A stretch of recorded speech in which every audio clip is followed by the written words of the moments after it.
Good afternoon, and thank you for joining us for today's webinar. On behalf of the Binghamton University Alumni Association, I would like to welcome you to today's program, Improving Employee Engagement and Morale. Today's webinar is part of the Binghamton Learning Network webinar series, just one of many lifelong learning initiatives that we offer here through the Alumni Association. Check us out at binghamton.edu/alumni, binghamton.edu/alumni to see all the things that we have to offer. We have an alumni book club, an alumni movie club, a Tier Talk speaker series. We're working on a Tier Talks event coming up for May, but our content that we've done previously is there, as well as links to previous webinars that we put together on a monthly basis. So much to offer you, and we're so excited that we have you here today to watch the webinar. So we definitely want to take your questions as we go along, and we'll mix these in during the program, and of course have some time about 15 minutes or so, give or take, following the presentation to take your questions. So I'll put up a graphic. You have a couple of ways to send questions to me. You can try to find the graphic that we want to put up. Here it is. So my email address is right there on the bottom of the screen, sseepers@binghamton.edu, sseepers@binghamton.edu. If you're watching on Facebook, type in your questions as comments and we'll be looking there. And then on the microsite, the comment box should be working. If not, send them by email. I'll definitely be checking during the session and happy to take your questions as we go. So certainly this topic is very relevant today. We think about the ways that the workplace has changed over the past couple of years since the pandemic. Things were going in certain directions anyway, as far as working remotely, and it's much more part of the culture now. But COVID just made everything happen much, much faster. And so changes that were already in the works came about much faster than many of us anticipated and bringing us to where we are in the present day. And so you think about that change to a setting with more remote working, it's given us a lot to think about in questions such as, do I need an actual office anymore? Can the work that I do be done from anywhere? What do I need as far as work-life balance? What does that mean to me? Am I there yet? And how do I get there if I'm not there? If I'm leading a team, how do I engage with employees? How do I meaningfully connect with them? How do I motivate them if I'm in a different setting than they are? If I'm in the office and they're at home, or if I'm at home and they're at home, or they're in the office or I'm at home. So all sorts of different permutations that you have. And it can be difficult when you're not in the same physical space and not seeing people on an everyday basis. How do you stay connected and get the most out of your team? Our featured speaker we'll bring in right now is certainly ready to take your questions on all of that and much more. Very pleased to introduce Renee Schmidt-Gadd, who is a member of the class of 1997, joins us today from her home in New Jersey. She has nearly 25 years of experience navigating complex global organizations and currently a director of operations with the MetLife Companies. Renee, welcome and thank you so much for joining us. It's a pleasure to have you today. Steve, thank you so much for having me, and thank you for all of your support to get ready for today. I really appreciate it. Welcome, everyone, to the evolution of employee engagement. As Steve said, my name is Renee Gadd. A few of you may remember me as Schmidt, and it's awesome to see so many familiar names on the attendee list today, as well as some new friends. I reached out to Steve a few months ago after attending one of these other talks, as I really got inspired by all the fun that was happening on the other end. And I said, I need to do that, right? I need to share the thing that I'm most passionate about, which is employee engagement. I truly believe that we all deserve a company that deserves us right back in all the right ways, a place where we feel supported, empowered, and appreciated. I'm excited to share with you today a few of my experiences that maybe you'll get inspired too. And Steve will actually have to make some new spaces on the calendar for the year. So let's start off by asking, why does employee engagement matter so much? All we've heard over the last 2 years is about the Great Resignation. And I've come across an article recently in Forbes entitled The Remainers, referring literally to the folks that didn't leave you yet, but might. So what are we looking at? Why aren't we looking at the Great Re-engagement? Employees who are engaged are emotionally committed to your organization. They care deeply about their jobs, and they go above and beyond the call of duty. According to Gallup Workplace Insights last month, for the first year in more than a decade, the percentage of engaged employees in the U.S. declined in the second half of 2021 from a steady 36% to 34%. Gallup's advice: get back to basics. Engaged employees are more productive and innovative and less likely to leave, as I said. Studies show that the attrition rate of disengaged employees is 12 times higher over the course of a year than for those that are highly engaged. According to Glassdoor, for employers, engaged employees help your organization in another really huge way. Companies with engaged employees outperform those without by over 200%. 200%, think about that. I think it's worth the effort to make the engagement a priority, don't you? So those are the numbers, some of the numbers. I'll add one very simple qualitative argument. It's just the right thing to do. It's just the right thing to do to have your team members feel like they belong, that they can bring their whole selves to work, that they'll be recognized for their efforts, and that you, in fact, actually care about them as people. Let's kick things off with one of my favorite quotes Steve has up. If you're not actively including, you're accidentally excluding. I had the opportunity about 5 years ago to visit one of our operations teams in Dayton, Ohio. You might say, Renee, why go to Dayton? There's a lot in Dayton. But the team here had been one of the first to implement the principles of lean, and we're really thriving from the transformation. So I wanted to know how they were doing it. Dave was the assistant vice president leading the team, charged by management to completely change the way that his group operated. They first focused on trust, transparency, optimization, and recognition. You might say, well, Renee, don't we all try to do these things?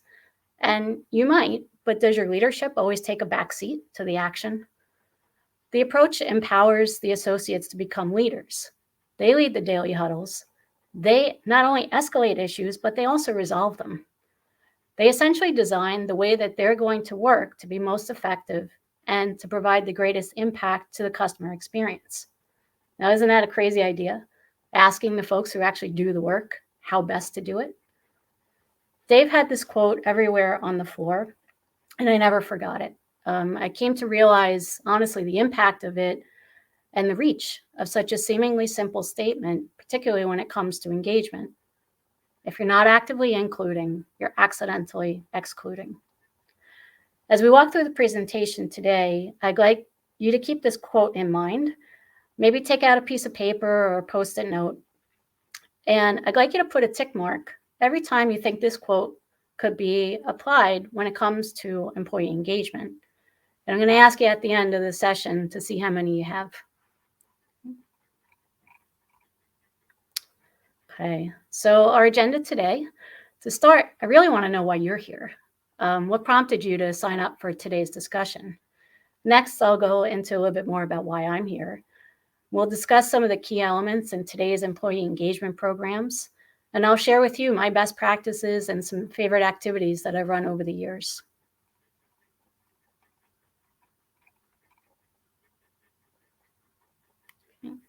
So, you. Again, if we could use the chat, I'd like you to type in the reason why you decided to join today's BU discussion. Are you a leader of an organization and maybe you're having some challenges? Are you a member of the associate team and you want some ideas? If you can share those with us now, and maybe Steve, you can talk through those as they come in. I'm more than happy to try to adjust and add some flavor to the areas that you're most interested in.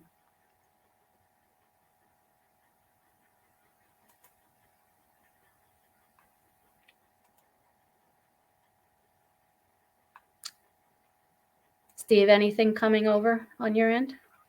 I am eagerly awaiting comments on this end, so I moved us to the next slide just in case and checking email in the different places where the comments could come in. So maybe we can keep going, and then we've got one here says, I'm still learning how to manage a team remotely. Okay. So I imagine that's a concern of quite a lot of people out there. Okay. All right. Well, Good. The good news is a lot of what we're going to talk about can be done virtually. And so there's opportunity certainly for in-person or virtual to use some of these tools. Okay. Great. All right, well, keep them coming. If you see something else, Steve, just let me know. Okay. All right. So how I became what I call an employee engagement evangelist. So you can see in the top left, I kind of was born into a team. I am the youngest of 5 kids, only girl. And over my childhood, I played a ton of sports from softball, volleyball, tennis. I spent a lot of time on school buses, traveling to games or on the court or on the field practicing. And while I loved the sports themselves, what I really appreciated after all of it were the friendships that I had with such a diverse group of people. The combination of our talents, our heart, and the leadership from the coaches that we had were what set us apart and gave us our winning advantage from season to season. And I kind of think about that, right, when it comes to business as well. You can see my forever team in the middle of the screen there, and that's my husband Basil and my sons Noah and Gabriel. You can also see my Heisman pose there at MetLife Stadium. But when I got to Binghamton, really, I found a whole new world of things to do when I wasn't in class, and was so thankful to have those options available to me. So I have a couple of pictures there from my time at BU, and whether it was co-rec activities, college in the woods, I was on the executive board there, and I really learned a lot about event management, coordinating things like Casino in the Woods, Woods Jam, other events. And I even got to do a little bit of acting. We would do theme skits from time to time, and that's really where I also started to learn not to take myself so seriously all the time as a leader. We'll talk about that a little bit more later. But where engagement really got real for me was when I became a resident assistant. I was in Oneida and CIW for 2 years. And I actually wanted to do it in the first place because I had a really great role model. My freshman year RA was really terrific. She had really took the time to get to know me, and she listened, and she helped me through a couple of kind of oddball situations. And as I thought about it, I said, that's what I want to do for somebody else. And so in the 2 years that I was an RA, I spent a lot of time actually trying to make my residents feel like they were at their home away from home. One of the things that I did was kind of preparing for their arrival, like you think of onboarding, right? A new associate. 2 years in a row, I actually won the awards for the bulletin boards and the door tags that like each floor would have. And I think that the reason why I received those accolades were because they were thoughtful and personal. The first theme that I did was college is all about finding yourself. And I literally had a huge crossword puzzle up on the bulletin board that during the course of the first meeting, I had everybody find their own names. And it really kind of made a connection, right, for them to see that they were part of something bigger, but they still had their individual places. You can see also the final picture there is my amazing staff from that first year. My RD took the picture, so he's not there. But along with all of this, there were 2 very specific career experiences that I wanted to share today that really kind of made a direct connection for me between leadership and engagement, and how important it is to have your leaders on board with what you're doing. As a traveling auditor, I sometimes would go back to the same stores from year to year as they were doing their inventories. And on one such occasion, it was actually the 3rd year, I had been back to the same one. And at one point during the day, the store manager called my name over the loudspeaker to come back to the office. And I figured we were just going to look at some invoices or something. And when I got there, there was a birthday cake. They had found out from one of my colleagues that it was actually my birthday. And it's such a small thing, right? But that stuck with me. I'm telling you about it, almost 25 years later. And such a very small thing, right? But it was personal to me. They realized as somebody who traveled, right, that it was difficult to be away from friends and family on such a day. And so, if you think about those little things, like sometimes it's not little to the person. At my next company, I experienced managing a team for the first time. I was 25, and I really didn't have a clue on how to be a team leader. I had no responsibilities really, other than my car and my student loan, which I got rid of later, both. But the 5 women that reported to me, they had kids, they had mortgages, they had parents that they were caring for, right? I didn't know anything about any of that. And so I really needed to learn what was important to them. I asked my boss, it was a very simple thing at the time, it seemed, but I asked my boss if we could have a monthly budget to go do a team outing once a month, just get out of the office and just get to know each other as people. And she agreed. We definitely needed some cohesion. She knew I was pretty green and needed some help. And I didn't want to just kind of schedule, here's what we're going to go do, right? And be very kind of authoritative about it. But I asked for all their ideas. We actually started what we called an activity jar. Each person wrote a couple of things on a piece of paper, nothing fancy, right? But we all threw it in the jar. And once a month, we'd pick from that and we would go. We'd leave the office for a couple hours and just get to know one another. And it ended up being just what the doctor ordered. Jump back in, and we got comments from 2 more people before we go on to the next slide. I figured I'd go ahead and bring these Great. in. One of them says, "I am interested in promoting engagement among academic faculty." And the other comment, "I retired the year Renee graduated. I worked on these issues over my career and wanted to catch up." Oh, So, great. great. So move us on to the next one. Excellent. Excellent. Okay, so the big question, are you ready to become an employee engagement evangelist? Let's do it, Steve. Okay. So what I would say first is ask yourself a couple of questions. Do a little soul searching, both with you and your team. In the introduction for today's session, I said that pizza parties were passé. Look, don't get me wrong. If you bring food, 99% of the people will probably come the first time. As an RA, I used to make a cake, like a group birthday cake every month. We would have it during the floor meeting for all those that were celebrating. Most time people would come, they'd eat the cake, they'd leave. Maybe they took a slice to go, but I couldn't figure out how to get them to stay all the time for the whole meeting. Right? So in order to maintain your team's attention, you have to learn what's actually important to them. I learned at that time to save the cake until the end of the meeting.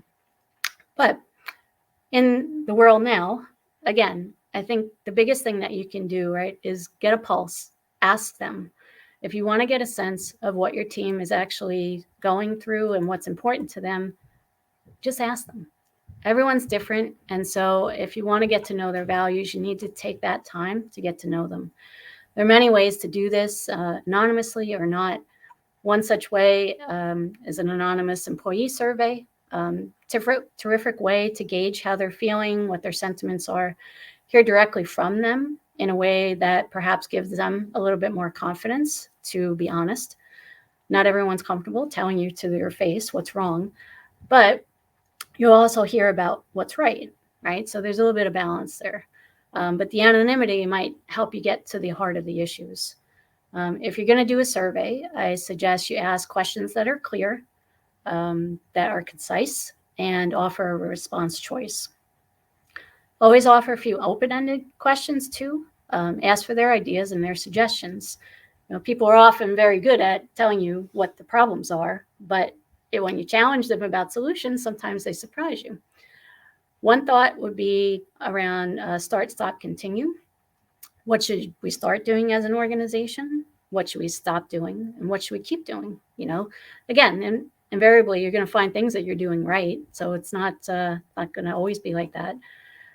Remember that monthly activity jar that I just talked about. Each of the team members, as I said, including myself, submitted 2 ideas for the year.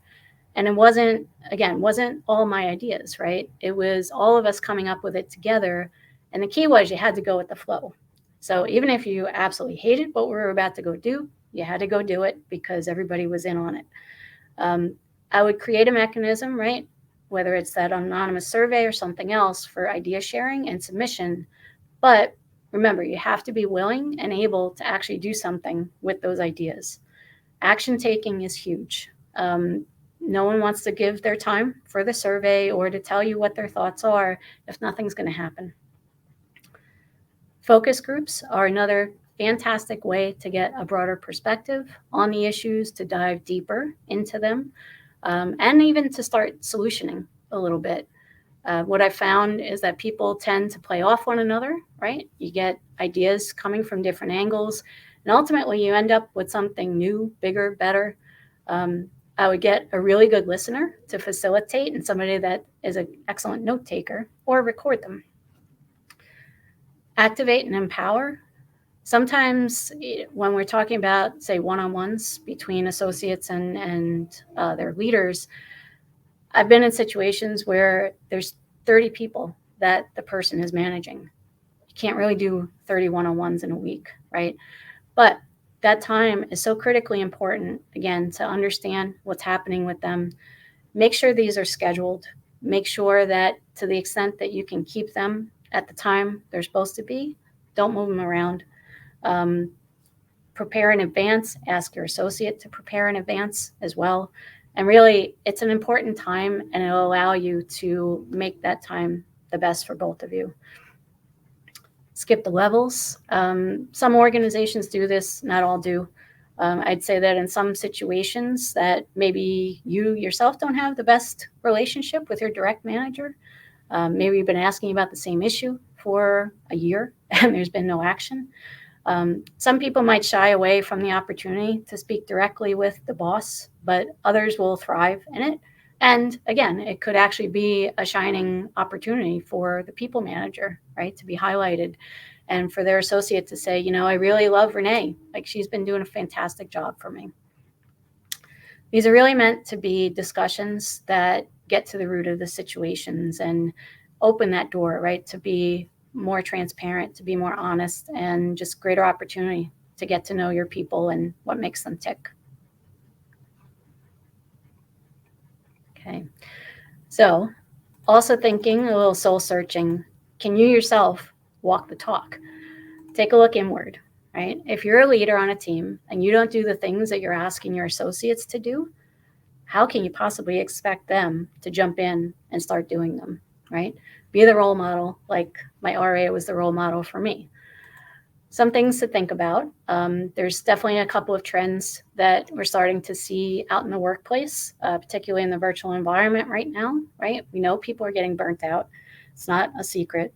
One thing to think about is maybe adjusting your meetings, right? And again, remember, walk the talk.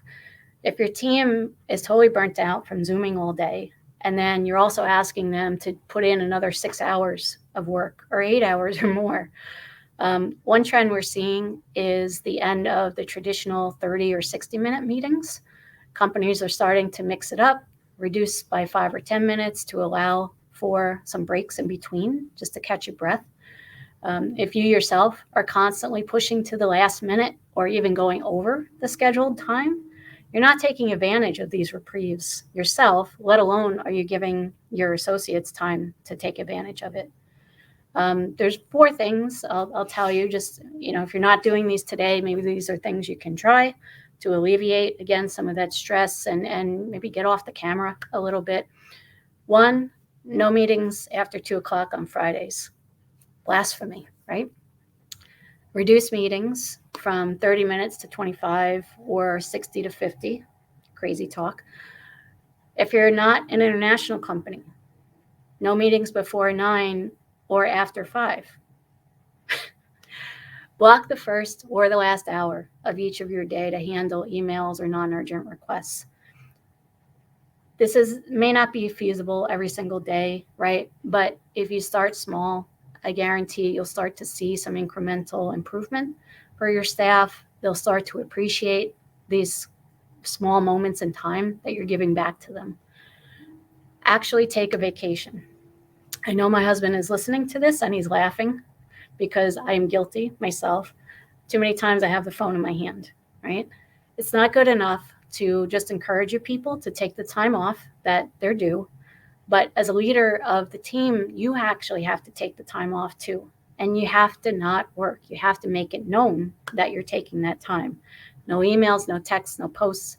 Disconnect so that your people feel like they can too. Even use your out of office message, right? To be very explicit about it. I saw one recently that was pretty good. It just kind of took me aback because it wasn't the normal one. I'm taking a few days off to recharge my batteries. Let's connect when I get back, right? Make it funny. Why not? Finally, email expectations, right? I'd say a number of us are guilty of this. For the love of God, stop sending emails at 10 o'clock at night. The receiver sees this in the morning and sometimes they flip out, right? Depending on where you are in the organization. If you were to get an email from the CEO or the EVP, it's a bad connotation, right? And they think, oh my God, I missed something. They were sleeping. Let them sleep, right? Some tools today have functionality built into them, such as Outlook, where you can actually delay the sending of a note. That way you can get your work done when it's flexible and it's more conducive to your schedule, but then you're not putting an undue expectation on the recipient to respond at a weird time. So a couple of thoughts about emails, and Yep. made you disappear accidentally. I wanted to pull down the slides for a few seconds and bring Yeah, them back up. But sure. there's one time I remember getting an email sent at 3:36 in the morning. Oh, And I thought, like, does this person really like think I'm going to respond at this time? I don't know why they were up, and it's not really any of my business anyway. But I realized the person was probably not expecting me to hear the phone beep and then get up and answer it. It just yeah, looked really weird, you know. And yeah. I've started to see now where um, colleagues will have as a signature in their email, a message sent after hours doesn't necessarily warrant a response after hours. So I I'm like not that really too. sure why they're sending it at 10 p.m., but they are clearly saying they don't expect you to write back at 10 p.m. Yeah, So yeah. I guess that's a good thing. But the Mhm. scheduling function is really interesting because if you think about certain coworkers, if you know their patterns and like Mhm. when in the day you think they're likely to pay attention to emails or they're not going to be in meetings and can schedule it around that when you're going to have more of a chance of getting a response back, actually I think makes things much more effective all around. Is more considerate way of getting things done. And Yeah. yeah, the thing about vacation time, you can have an interesting philosophical argument about if somebody's spending 6 hours a day on email, if they should really consider that a day of PTO. I mean, I'd probably say probably not. I'm actually So taking it back here and there because I said, "Why am I giving why am I gonna give that?" it's Uh, easy to go down the rabbit hole. You answer one thing, get into something else. All of a sudden, it's like, okay, this wasn't really a pure day off. So, do I charge it as a day off? So, you could have some interesting conversation around that. So, I'll go to a question we got from the audience, and maybe this is something we're coming to a little bit later. So, I leave that up Mhm. to you. The question is, I have a high percentage of employees who will very likely continue to work remotely long after COVID. Are there specific leadership skills that are unique to leading a remote team that we should provide training and support on for our leaders? So that is an excellent question, actually. And I've been reading myself because even though in our company we're due to go back in a couple of months, it's still going to be a hybrid schedule for us. And so we're still going to have that challenge, right, of not, being literally in the office. And for me, it's funny because I don't actually work in the office where the rest of my team works anymore. We've had some org changes. Most of them are in Florida, they're in Rhode Island, they're in Iowa. I'm in New Jersey. So I'm not even there with them anyway. So either way, it's still going to be remote. Um, so I think that the biggest things that we can do as managers, right? I think we always think that the supervisors and the managers have the answers, and we tend to forget about that middle level.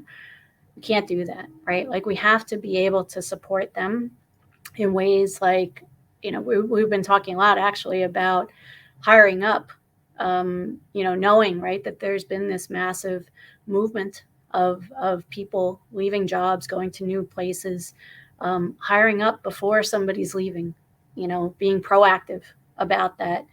Because a lot of that stress, right, falls on the leader when somebody leaves. Things like that. I think if you can get your management on board to be proactively hiring, um, give them the training, as you said, right? I think they need to be more open to just letting people manage their own day. I've done both, right? So recently we had a colleague of mine that she was just really struggling because we were also out of necessity, having to throw some more work at her. And what I did was I sat down with her and I said, okay, let's outline every single function, right, that you're doing. You tell me how much time you think you need for that in a day, in a week, whatever. So I literally sat down and made a daily calendar for her, or a weekly calendar, I should say, because there were alternate weeks where she actually had like a rotational responsibility for something. So she didn't have it every day, right? It was like every third week or so. And, but I took the time to sit down with her and try to flesh that out because she was having trouble herself, right? Prioritizing. And, again, she's a grandmother. She has responsibilities for her family. The day isn't what she would normally think would be her day. And so, we really tried to kind of have that one-on-one. And it's not always going to be as easy as that. I understand that. But it allowed the manager, though, too, that like she wasn't a direct report of mine. I'm a peer of her managers. And she came to me and she said, I'm struggling with helping her. Can you help me?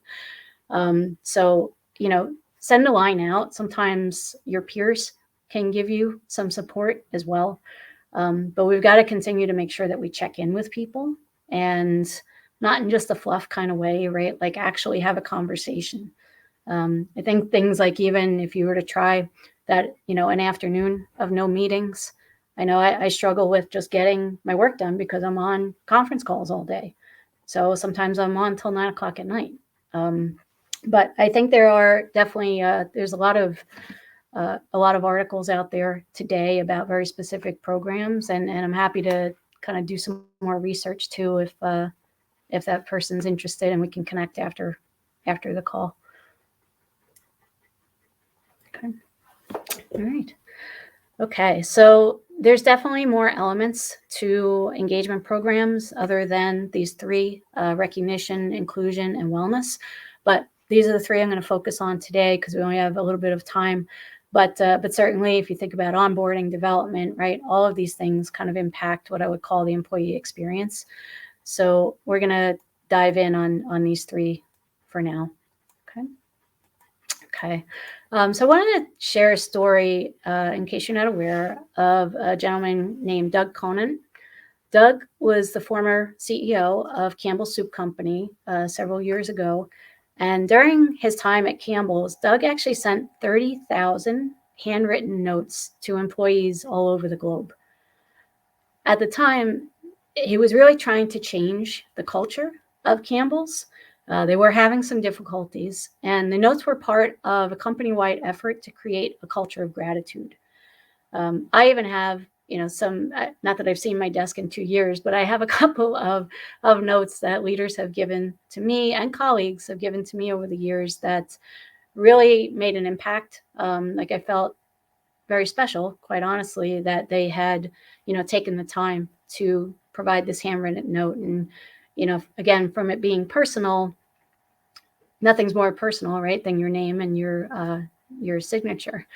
But I just thought Doug's story, we have there's a link at the back of the deck that Steve will share later. It's just an incredible one, and I love how he did it, just with gratitude, with humility. So maybe handwriting a note isn't your thing, and that's okay too. But maybe you have an internal social instant messenger tool like a Yammer or a company newsletter. If you don't have one, start one. Post a congratulatory message to a team member there for all to see. I think kind of balancing it out, right? If I think about recognition in general, I think of those three things, right? I think about making it personal, making it timely, right? Don't let a month go by, and does it match the effort? So when I think about making it personal, the picture on the bottom left is actually something that my mom used to do for the 5 of us on our birthdays. That sign is something she would make the night before. And I've continued the tradition in my family. This one in particular was for my son Noah last month. And I used his favorite colors, blue and orange. I even got the recipe for the tea biscuits from Ted Lasso, one of his favorite shows. Anniversaries and birthdays, right, are things to be celebrated, particularly company anniversaries, right? You want to show the associate what it means to them that they've also kind of committed to you. And I'd say birthdays are a little tricky, right? Not everyone likes to kind of broadcast that kind of thing. So again, ask them, right? Ask them what they're comfortable with. Is it timely, right? On the top left, we celebrated the 1 year anniversary of our team's creation.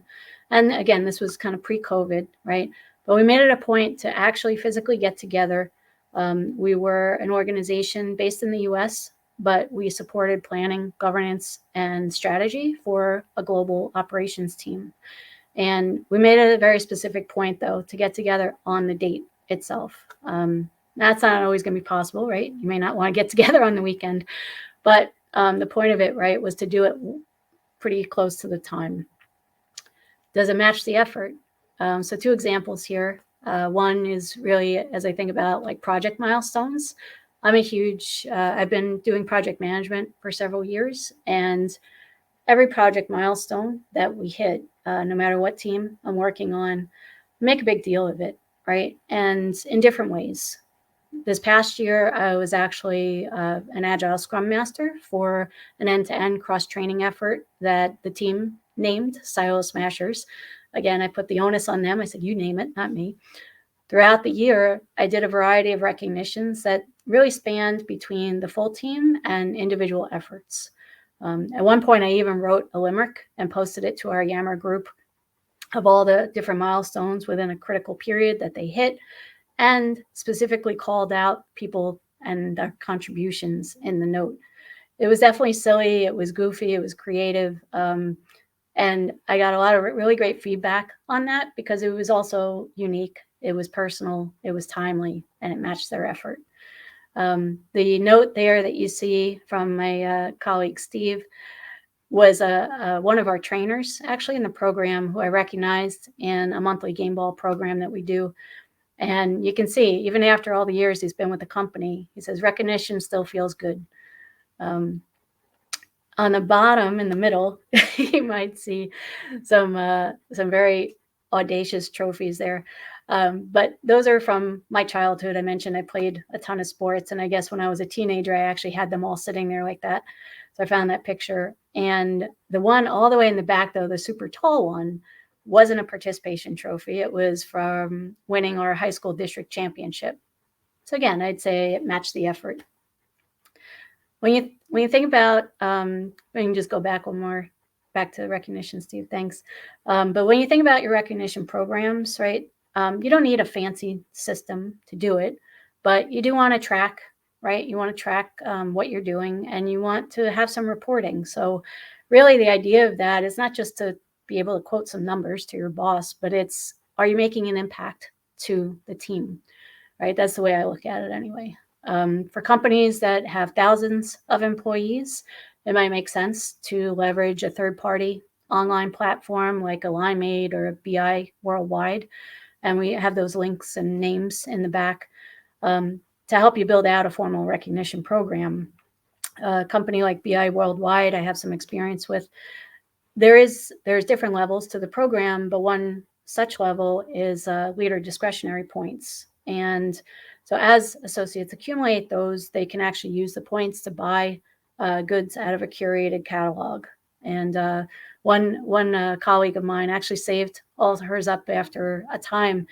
And this was just when the pandemic started and people were starting to work from home. She was at like a vacation home that was in her family. And she actually bought like one of those really big heaters for the outdoor deck. And she thought it was like the greatest thing since sliced bread. And she used it every day. So it's not always just the tchotchke gift, right? There's different options with these programs. But finally, the award in the middle there really kind of is more of a homegrown type of thing, right? So like I said, if you're a smaller company, you don't have to go with the big bang, right? But create acknowledgments and certificates. There's a ton of templates online or even in Word and other software tools. But my CIW award there is one of the things. It's funny. I love it, right? It's hanging in my office. It was meaningful to me to get it. But if you can connect your program with your business, what an amazing thing. I actually worked for an auto retailer years ago whose recognition program was called Driving Dollars. Perfect fit, right? We can go ahead now, Steve. Thank you. Okay. So when we talk about evolution, right, I think inclusion is one of those areas that has obviously come to the forefront in recent time. When I think about phoning a friend, right, I think about those connections again and just checking in with people. When George Floyd was killed, I really didn't quite know what to do to show my support for my friends and colleagues. I was quite frankly just just kind of beside myself about it. And, I figured, well, who the heck am I to talk about this, right?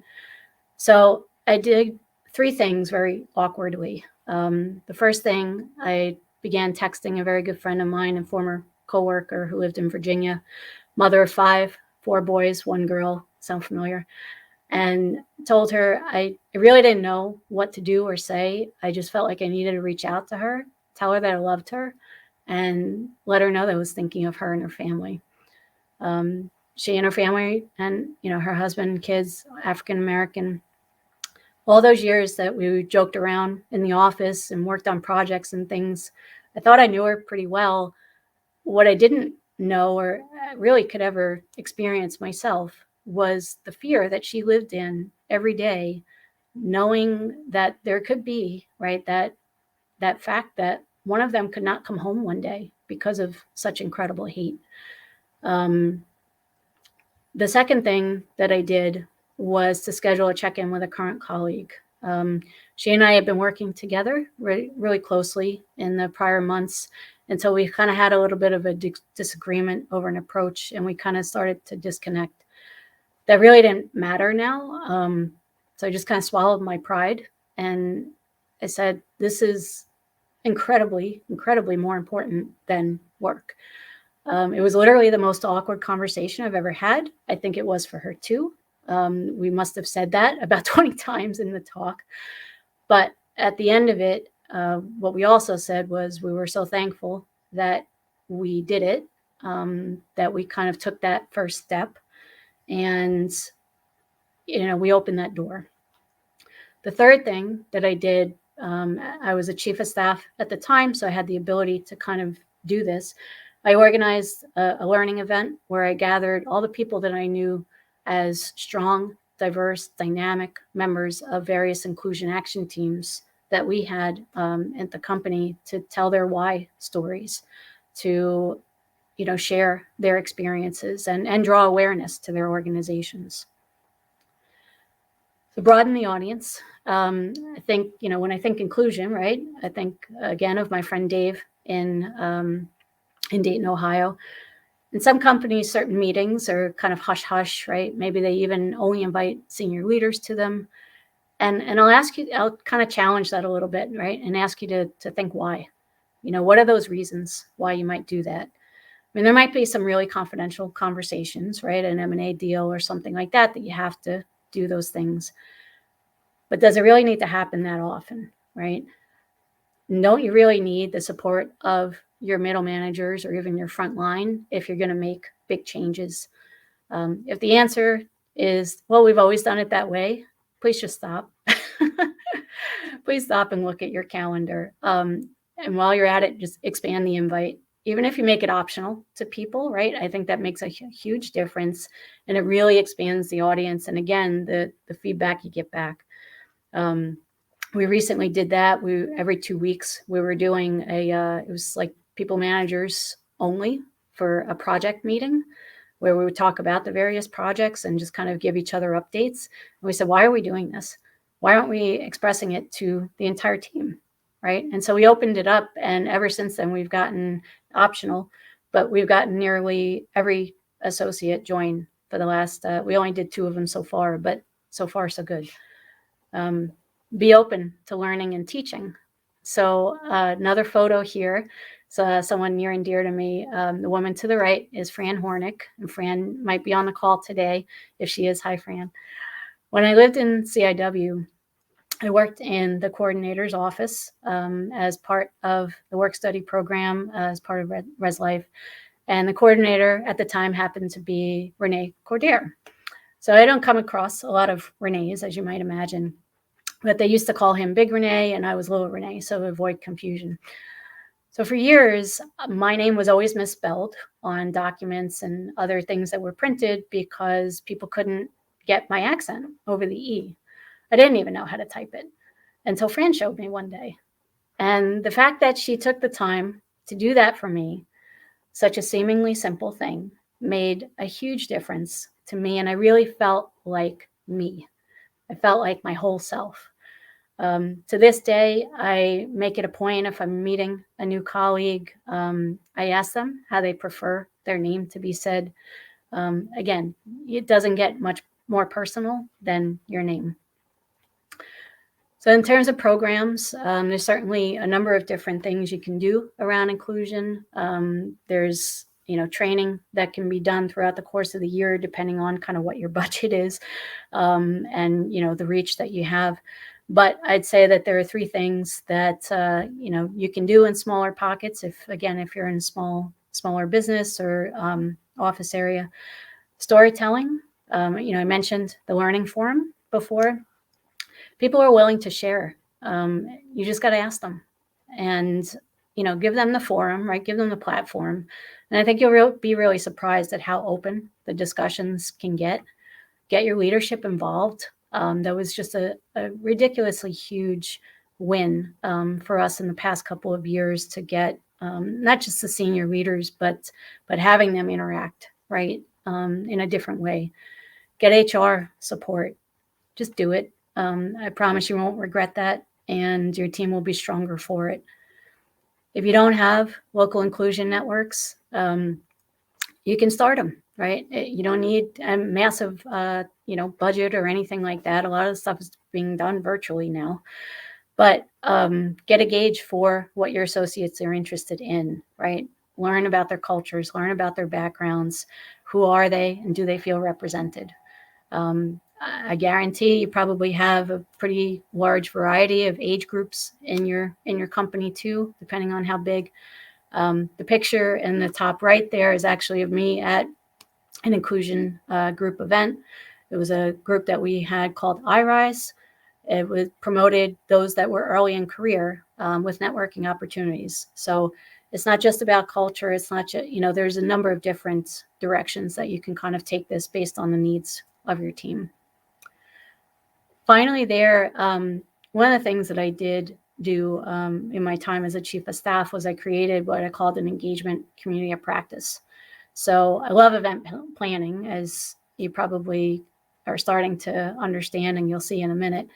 But I don't always want to be the one coming up with the ideas, right? And I think a terrific way to make sure that your engagement efforts are actually inclusive and what associates want and need is to let them lead it. I created this ECOP that was associate-led, management-sponsored. We did it cross-site, cross-functionally.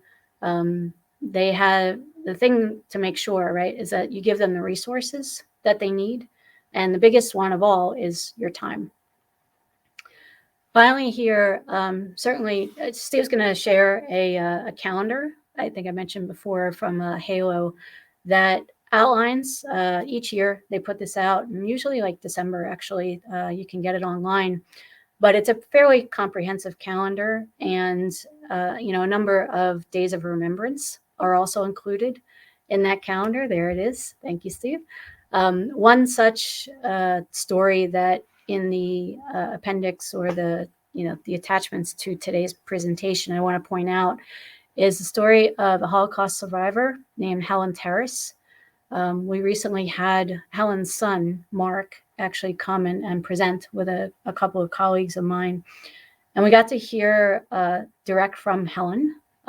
Mark had video clips of her telling this incredible story, the incredible recount, actually, of what she went through during the Holocaust. And it was this was 2 weeks ago, and people are still talking about it. I mean, it was so incredibly moving and impactful.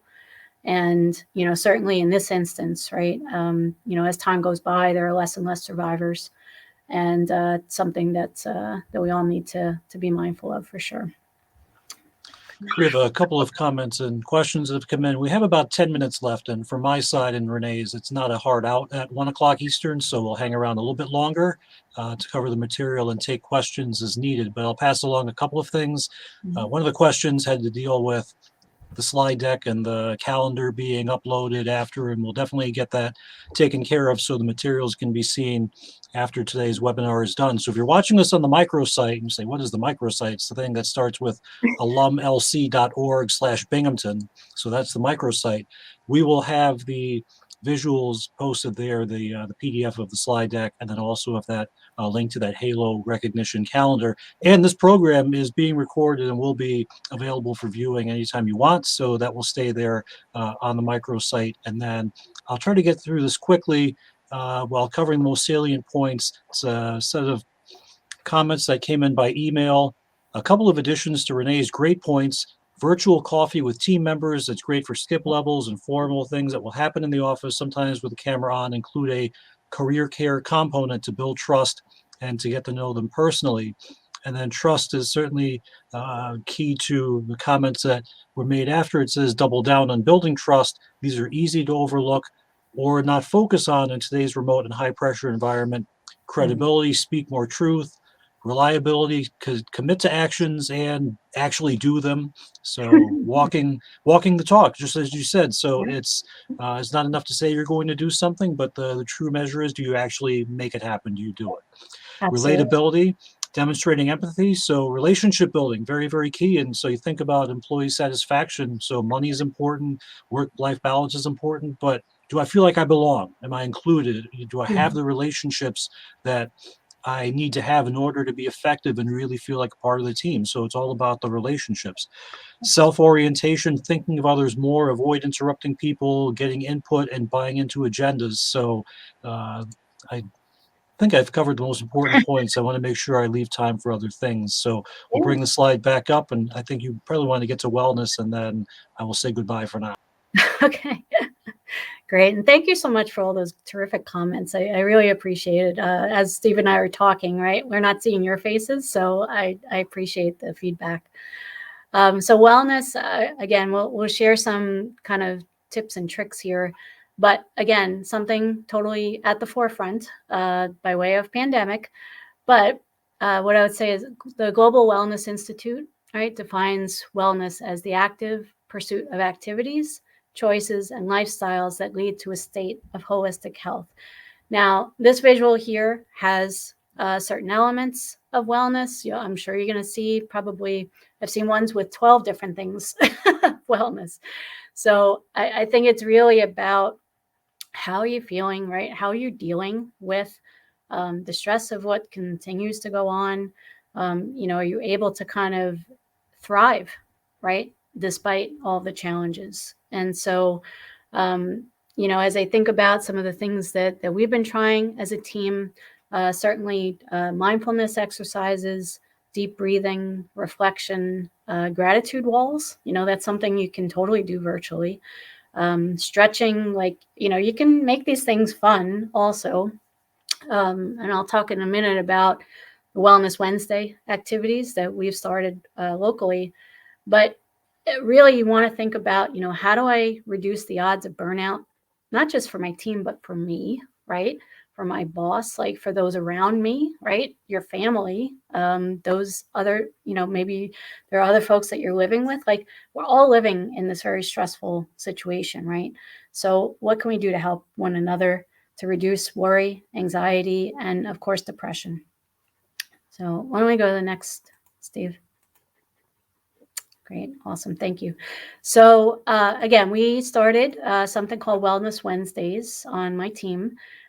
We actually did some research on the Mayo Clinic website to get started, just, get some ideas. And we started to think about, all right, maybe we should go with like a weekly theme or monthly theme rather. Again, thinking everybody's kind of, busy. So we're doing like a rotation every month. A different leader and an associate have been pairing to come up with 4 weeks of activities. And the Tuesday before the first Wednesday, we just did this yesterday, we meet with all of the people managers. We say, okay, here are the activities for the month. Here you go. You don't have to think about it. Just deliver the message and have fun with your team. So on Wednesdays, instead of our daily huddles, we actually take 20 to 30 minutes, depending on the activity, and we go through the activities together. Again, we have a social component, so we have a Yammer group. So we'll share, like if we're doing anything with pictures. As you can see, my younger son Gabe and I giving the rock horns there. We're taking our walk during a Get Moving challenge around the neighborhood. For that, we used free tools like Sign Up Genius to create the teams, and then Stride Kick was another free app that we used to actually track our steps. This past month, January, was Get Musical, and I was leading that one. So I shared with you the very specific activities that we did each week, but we've done ones around yoga, around laughing more, again, a little bit of science behind it, right, from the Mayo Clinic on the benefits of doing some of these things. You could try a Mindful Monday, a Teaching Tuesday, Thankful Thursdays, or a Focus Friday. And the cup there is literally one of mine that my mom sent one particular time when I was stressed out. And, it's just a reminder, really, again, check in with folks. Not everything has to be a big bang, right? It's little things help as well. Okay. So just being mindful of time here. Maybe what I can do, Steve, is to give some of my speaking points on these activities. But again, that Halo calendar will be your best friend if you're creating a program. Some of my big ticket items over the years have been Employee Appreciation Day. It's first Friday in March, so that's coming up. And in the back of the deck, I actually have some vendors that I've worked with that do virtual gifting. And it doesn't always have to be a gift, right? We, again, had our leaders very engaged with each one of these programs. Binghamton actually does a volunteer big alumni event, right, every spring. So there's ways for you to get involved. You can see when we did Say Something Nice Day, what we actually did was from our formal program, we took some of the written recognitions that people had given, and we did video voice recordings of them and created a short video and sent that out to the team. And there's one of the responses that we got back from my friend John and colleague that, again, appreciated the effort. Okay. Let's see. Just looking at time here. So for volunteerism, you can see the bottom and the right picture are a couple of volunteer activities. I really didn't know that realize that I was wearing a Binghamton shirt. It just happened to be that way. But we worked with an organization, again, virtual activities called Together We Rise. And Together We Rise really supports children that are in foster care. The particular event that we did was something called a first night bag. So we decorated a front panel that would be Velcroed to a duffel bag. And it was literally for the child's first night in a new foster home. Once we sent the panel to the Together We Rise, they then filled the bag with a teddy bear, a blanket, toothbrush, toothpaste, crayons, things like that to try to make the that first night a little bit less scary for them. But I've got organizations that we worked with in the back of the deck too. Jersey Cares, Boston Cares, Habitat for Humanity is always a great one. And then finally, virtual games that you can do. If you're able to do some gift cards, that's always fun. But sometimes bragging rights is enough, and just to get a quick break. But I'd say if you do have kids and they're in school, think about some of the tools that the teachers are using now, because they just really have a lot of really great ideas, brain teasers and things like that. But Kahoot is a terrific, very fast-paced Q&A kind of game. You can do virtual bingo. I even, for Customer Service Week, I collected pictures from the vice presidents and above of them as babies, and we did a virtual photo contest, and the winners, got some prizes. but that had the most matches. But there's a number of different things that you can do for sure, and it doesn't have to be in person. But again, happy to kind of talk some more with folks afterward if they'd like to. Okay. And then finally, just to summarize, right? Ask them what they want, walk the talk, and make engagement a priority. I chose these two pictures in particular to kind of finish out today because they reminded me about the fact that when it comes to leadership, you need to show humility. You have to not take yourself so seriously all the time. Be authentic. Your team will actually feel like they have your respect, your gratitude, and a home away from home at work. That's me on the right as an RA, about to get my face slammed with a pie. and the captain here is a very good friend of mine, former boss and mentor, Corey. Corey is near and dear to me. He's originally from Montana, father of three, smartest, most jovial guy you'd meet. He had this huge baritone voice that he'd use to sing in the hallways of the office. And it could be anything from Waylon Jennings to Gordon Lightfoot to Sammy Hagar. We shared a love of music, a love of family, and had both experienced really traumatic losses of family members in the years before we met. And how I knew that, though, was he took the time to get to know me, to get to know my story, my family. Corey passed away himself just a few years ago, and I think about him all the time, not just as one of my favorite bosses, but one of my favorite people. He let us into who he actually was as a human being. And so when you think about engagement, just let people in to know who you are as a human being. I try to leave that impression as much with the folks that I work with. So with that, Steve, I think there's one last slide that we wanted to come back to if folks are still with us. Okay, so last thing before questions, how many times when I was talking today did you think about this quote and how it applied to employee engagement? So if we can get the chat going. How many tick marks? I'll put the slide up in the meantime because I know it had pictures that you wanted people to see, and then we'll put up your contact information and continue to chat for a bit. And then what I will do is put this banner back up. So if you have questions or comments, definitely shoot those our way by way of the Facebook page or by email, and we'll stick around. So those is a little bit after 1, and as I promised, I'm not going anywhere immediately, and neither is Renee. So happy to stick around and take your questions or comments. And I just want to say it's really cool that the stories that you shared earlier show that the foundations of what you do now are really started here in Binghamton, and your service as an RA, and you think about the student activities and the relationships and the experiences, and now it's sort of, I don't say full circle necessarily, but that these manifest themselves in the work that you do now. And so it's always cool when it has a link back to Binghamton and the experiences here.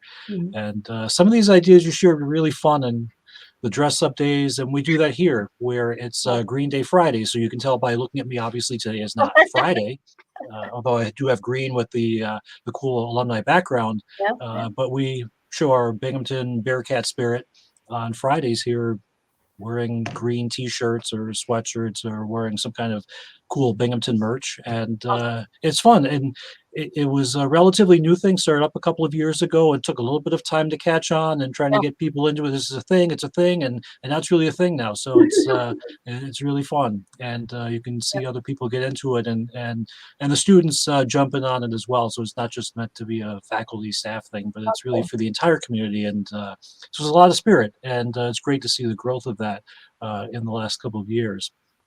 So let's see, checking email, the comment boxes. Let me pull up, I'll advance this here a couple of slides. There we go. So it actually was on the next one. So Renee is definitely happy to make connections with you after if you have questions or want to connect on LinkedIn. I'll leave this up here for a couple of minutes so it gives time to jot this information down or take a screenshot or however you want to capture it. So her email and LinkedIn information, class of 97. Your husband went to Binghamton and It your did. kids hopefully will be coming here in due time. You've got a little while. Yeah. So yeah, You but got they've had you the gotta tour. reduce So the yeah. out-of-state tuition though for me. But you Do said they do had we the still tour, they're getting a have sense of it, so they're starting to like it. So catch on to get the in-state tuition thing going and be even more of yeah. a win-win. Yes. Do we still have, a good number of folks on? I had one question for them, if we've got a few still.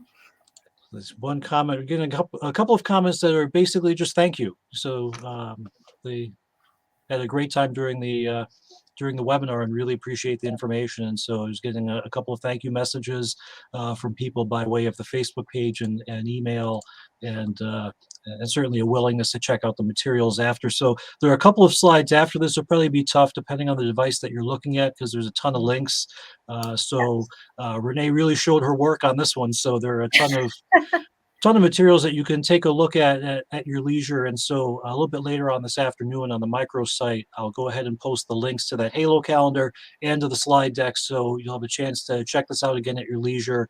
And if you want to go back and watch anything afterwards, this entire program recording will be up and available for viewing. So if you're sending emails to people at 3 o'clock in the morning, which you shouldn't be doing, and want to watch a video, certainly is there 24/7, but I don't have any expectation anybody will actually do that. So should be sleeping at 3 something in the morning.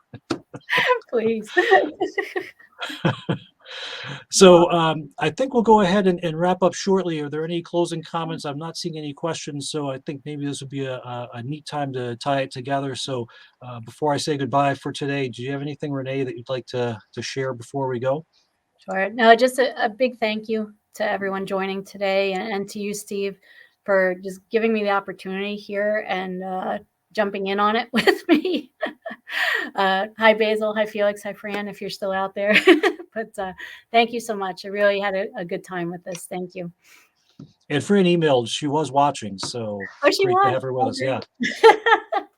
Terrific. I meant to say that earlier because you mentioned Fran a couple minutes ago. So, Yep. but before we go, definitely want to mention she was Oh, here and messaged me pretty early in the fantastic. presentation. So good to have her. And thanks to everybody. And Renee, thank you very much. And so it was You're welcome. great that you reached out to us shortly after one of the webinars in the fall. And we got talking about this topic, and it really seemed very, very timely. And I'm glad that we're able to get to this pretty early into 2022 because I think the information really will be helpful for employers, employees. I think there's something to take from this for everyone. And so the ways that we work certainly have changed and maybe not at the speed that we thought it would. So hopefully this helps us to adjust going forward. So Renee, thank you so much for joining us. Thank you. And thank you to everyone watching today. So we have more webinars and virtual programs in the works and starting to bring some in-person events back to the table. So check us out at binghamton.edu/alumni, binghamton.edu/alumni, and you'll see the calendar of events and programs, links to register and all the information there. And then it has our email. So if you have any questions or anything else you need, certainly very happy to help you for anything that you have as a question or concern. So thank you again for watching and have a great rest of the day.